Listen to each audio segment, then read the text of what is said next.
ഇന്ന് കുറച്ച് അരിക്കൂണ് കെട്ടിയിട്ടുണ്ട്. അത് വെച്ചിട്ട് നമുക്ക് നല്ലൊരു മെഴുക്കുരട്ടി തയ്യാറാക്കാം. എൻ്റെ നാട്ടിൽ സർവ്വസാധാരണമായിട്ട് ഈ ഒരു ടൈമിൽ ഒത്തിരി കൂണ് കിട്ടും. ഇങ്ങനത്തെ കൂണല്ല, അരിക്കൂണല്ല അവിടെ കിട്ടുക. അവിടെ കിട്ടുക പെരിക്കാലിക്കൂണ്, അങ്ങനെ കൂണൊക്കെ കിട്ടും. നല്ല ടേസ്റ്റാണ് കേട്ടോ കഴിക്കുമ്പോൾ. ഇവിടെ വന്നിട്ട് ഞാൻ മിസ് ചെയ്തിട്ടുള്ളൊരു സാധനമാണ് കൂണ്. ഏതായാലും അരിക്കൂണ് കിട്ടി, അത് വെച്ചിട്ട് നമുക്കൊന്ന് അഡ്ജസ്റ്റ് ചെയ്യാം. അങ്ങനെ കൂണൊക്കെ കഴുകി വൃത്തിയാക്കി എടുത്തിട്ടുണ്ട്. ഇനി നമുക്കൊന്ന് കട്ട് ചെയ്തെടുക്കാം.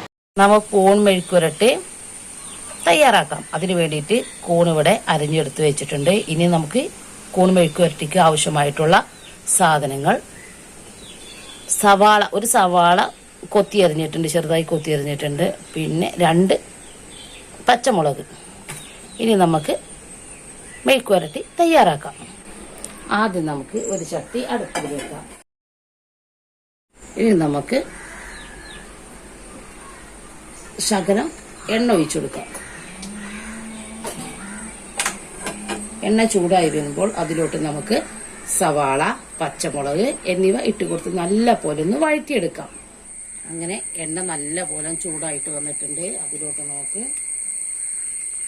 അരിഞ്ഞു വെച്ച സവാള,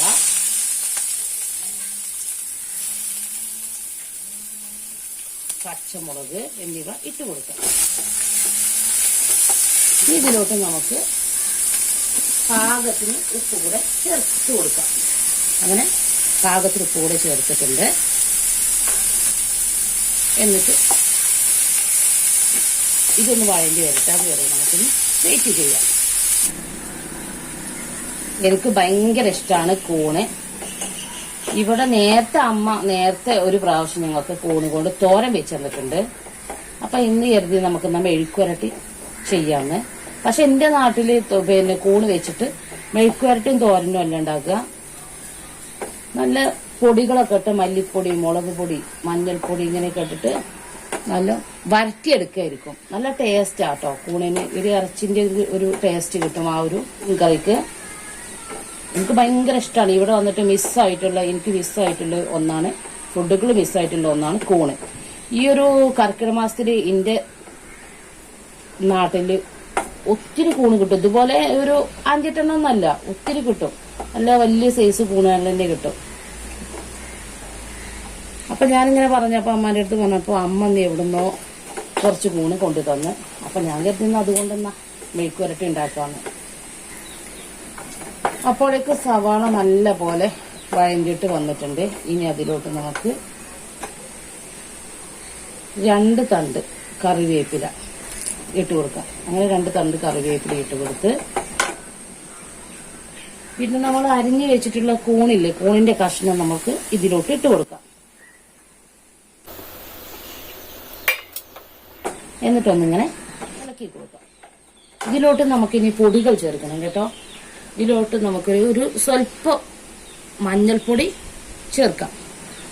മഞ്ഞൾപ്പൊടി ചേർത്ത് ഇനി നമുക്ക് ഒരു സ്വല്പം നമുക്ക് മുളക് പൊടി കൂടെ ചേർക്കാം. ഇനി നമുക്ക് ഇതിനൊന്ന് ചെറുതീയിലിട്ടൊന്ന് വേവിച്ചെടുക്കാം. നല്ല ടേസ്റ്റാണ് കേട്ടോ. എനിക്ക് ഭയങ്കര ഇഷ്ടമാണ് കൂണ്. അങ്ങനെ മെഴുക്കുവരട്ടി റെഡി ആയിട്ടുണ്ട്. ഇനി നമുക്ക് ഒരു പാത്രത്തിലോട്ട് സെർവ് ചെയ്യാം. അങ്ങനെ നല്ല ടേസ്റ്റി ആയിട്ടുള്ള മെഴുക്കുവരട്ടി, കൂണ് മെഴുക്കുവരട്ടി തയ്യാറായി. എല്ലാവരും ഒന്ന് ട്രൈ ചെയ്ത് നോക്കണേ. വളരെ ഈസി ആയിട്ട്, വളരെ പെട്ടെന്ന് നമുക്ക് ഉണ്ടാക്കാൻ പറ്റുന്ന ഒരു മെഴുക്കുവരട്ടിയാണ്. ഇതിന്റെ ടേസ്റ്റ് ഒരു രക്ഷയല്ല കേട്ടോ, അടിപൊളിയാണ്. എല്ലാവരും ഒന്ന് ട്രൈ ചെയ്ത് നോക്കണേ. അങ്ങനെ കൂൺ മെഴുക്കുവരട്ടി ഇവിടെ റെഡി ആയിട്ടുണ്ട്. ചോറിൻ്റെ കൂടെയൊക്കെ കഴിക്കാൻ പറ്റുന്ന ഒരു മെഴുക്കുവരട്ടിയാണ്. എല്ലാവരും ഒന്ന് ട്രൈ ചെയ്ത് നോക്കണേ. എല്ലാവർക്കും ഇഷ്ടപ്പെടും കേട്ടോ. ഇവിടെ വീഡിയോ ഇഷ്ടമായെങ്കിൽ ലൈക്ക് ചെയ്യുക, ഷെയർ ചെയ്യുക, കമന്റ് ചെയ്യുക, സബ്സ്ക്രൈബ് ചെയ്യുക. മാക്സിമം ഞങ്ങളെ സപ്പോർട്ട് ചെയ്യുക. അടുത്ത വീഡിയോയിൽ കാണുന്നവരേക്കും എല്ലാവർക്കും അസ്സലാമു അലൈക്കും.